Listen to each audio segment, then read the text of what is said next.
World of graphic design, there's Adobe's Photoshop and then there's Canva. The abstract design tool has taken on the giant Adobe and come out on top, proving that design is for everyone and not just designers. Take graphic design tool for example. For someone who is new to it, looking at something like Photoshop can be overwhelming. To create something as simple as a poster, you would have to spend hours upon hours just learning how to use the software, gather all the assets, and even then, the final product may not be up to the standards you had in mind. This is not a new observation. Not now, not 10 years ago. But the sheer complexity keeps people away from actually working on it. Let's say your idea is to make designing easier by adding illustration and stock pictures to Photoshop. But for this to happen, your product has to get as good as Photoshop. And only after that, it can start to differentiate, which even with $1 billion is very hard to pull off. Canva has managed to do just that. It has created a separate ecosystem of design software that doesn't require spending hundreds of hours to learn and doesn't require scrambling around to find assets.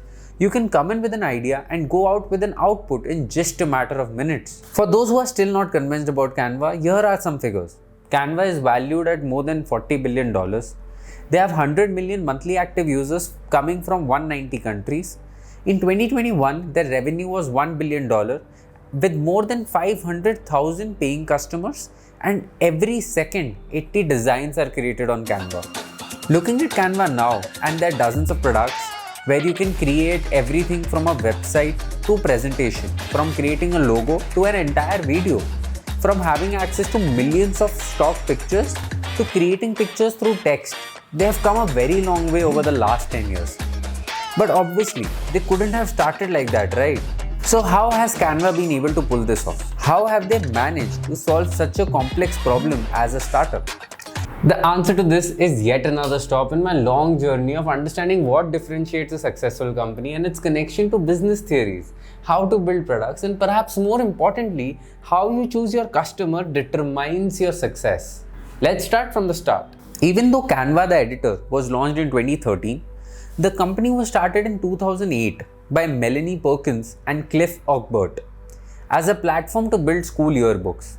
Instead of using Photoshop and InDesign, you could create a yearbook through their website by choosing some fixed set of templates and adding your pictures to it.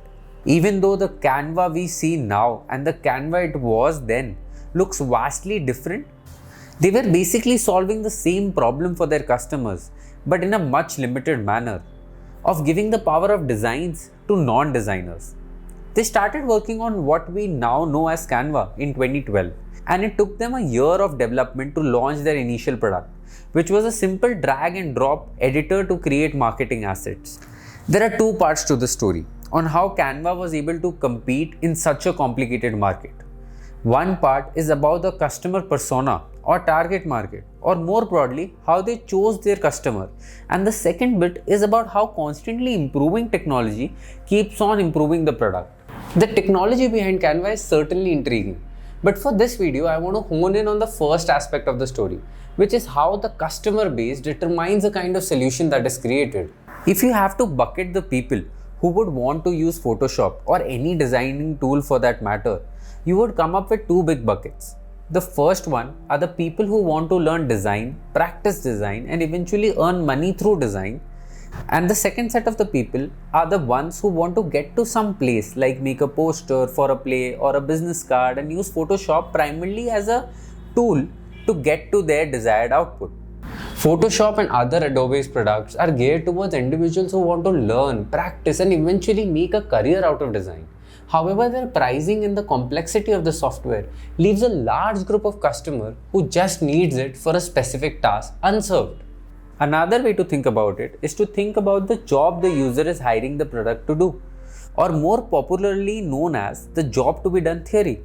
What it essentially means is that people do not choose products for features or its cool marketing, but to get a specific job done. Similar to how you would hire a plumber to fix your broken pipes, you would hire a product to get your problem solved. People who need a specific design did not want to spend hours or weeks learning to use Photoshop. Similar to how one would hire a plumber to fix pipes, they would hire a designer to get that job done. Canva built their entire product to serve the second group of customers, those who needed a specific design done, rather than becoming designers. With that perspective, their main competition shifted from being Photoshop to a designer that was previously being hired to do that job.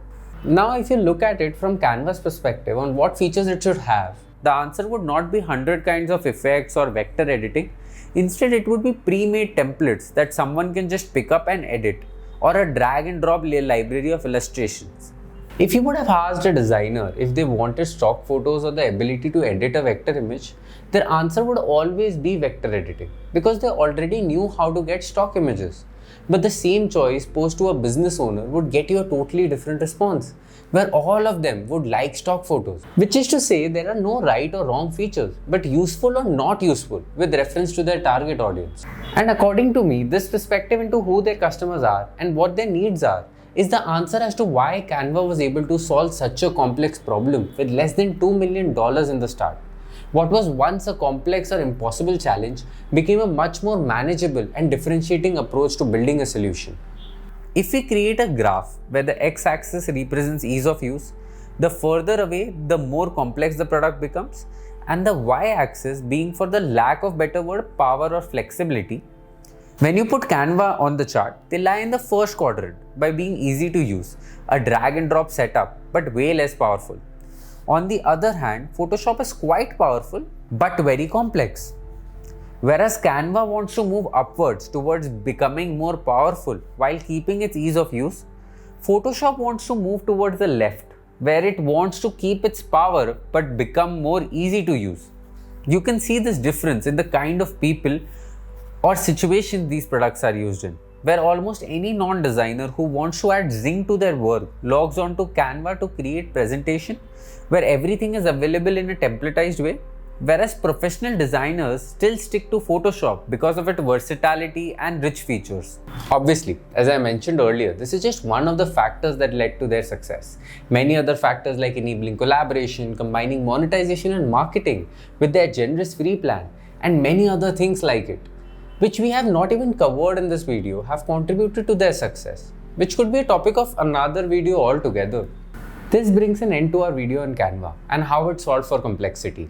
I hope you enjoyed it. If you did, please like and subscribe to help me out, and I would love to hear your thoughts. Please let me know in the comments below, and I will see you in the next video.